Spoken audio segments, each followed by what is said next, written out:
বিগত ২-৩টা সংসদ আমরা দেখেছি, সেখানে প্রকৃত অর্থে সংসদ ছিল না। ওই সংসদে বিতর্ক, পক্ষে বিপক্ষে কথাবার্তা বলা, তীক্ষ্ণ খড়দার যুক্তি উপস্থাপন করা, তত্ত্ব এবং তথ্যের ভিত্তিতে প্রতিপক্ষকে যুক্তি খণ্ডন করা, তার খুব বেশি নজির আমরা দেখতে পাই নাই। কারণ এগুলো একপেশে ছিল, খুব বেশি প্রতিদ্বন্দ্বিতা ছিল না, প্রতিযোগিতা ছিল না, পারফরমেন্সের জন্য প্রস্তুতি ছিল না। কিন্তু এইবারকার সংসদে আমার ধারণা একটা রিয়েল প্রতিদ্বন্দ্বিতা হবে, যেটা কনস্ট্রাকটিভ হবে, গঠনমূলক হবে।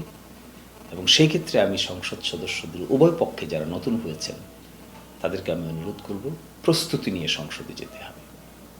আগে থেকে এজেন্ডা সংগ্রহ করতে হবে, কোন এজেন্ডায় কী বক্তব্য পেশ করবেন সেই জন্য তথ্য উপাত্ত জোগাড় করে মামলা করার মতো করে বইপত্র নিয়ে যেতে হবে।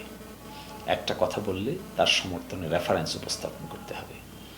যুক্তি খণ্ডন করতে গেলে কী ধরনের সাংবিধানিক শব্দ, পার্লামেন্টারি রুলস অফ প্রসিজিওর কর্তৃক অ্যাপ্রুভড যে সমস্ত শব্দ চয়ন, বাক্য চয়ন, এগুলো যদি করতে হবে, এগুলো করতে না পারলে নেগেটিভ ইম্প্যাক্ট হবে। অতীতের পার্লামেন্টের কথা মানুষ আবার স্মৃতিতে আনবে। এই জন্য দায়িত্ববোধটা অনেক বেশি। প্রস্তুতি ছাড়া ভালো সংসদ সদস্য হওয়া যায় না।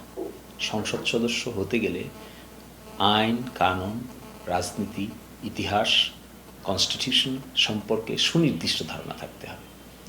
তবেই একজন ব্যক্তি সত্যিকার অর্থে আইন প্রণেতা হয়ে উঠতে পারেন।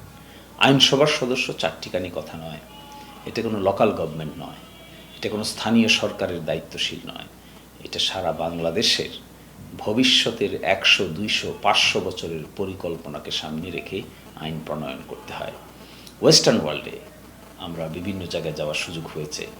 একজন সংসদ সদস্য দিনে 8 ঘন্টা 10 ঘন্টা লেখাপড়া করেন, তারা প্রস্তুতি নেন, খুঁটিনাটি বিশ্লেষণ করেন, তথ্য যাচাই করেন, যে আর্গুমেন্টটা তিনি উপস্থাপন করবেন এটি সারা জীবনের জন্য পার্লামেন্টে রেকর্ড হয়ে থাকবে, পার্লামেন্টের লাইব্রেরিতে থেকে যাবে, হার্ড কপি থাকবে, সফট কপি থাকবে। তো কার অবদান কী ছিল, এগুলো 50 বছর 100 বছর গবেষণা হবে। এই জন্য আমি এক্সপেক্ট করব আমাদের এই নবীন বন্ধুরা এমন করে নিজেকে প্রস্তুত করবেন, তারা যে নবীন এটা কেউ টের পাবে না, বরঞ্চ তারুণ্যের উচ্ছ্বাস আর জ্ঞানের মহিমা মিলে একটা উন্নততর চরিত্র জাতি দেখতে পাবে। এটাই জাতি গঠনের সবচেয়ে বড় হাতিয়ার হবে।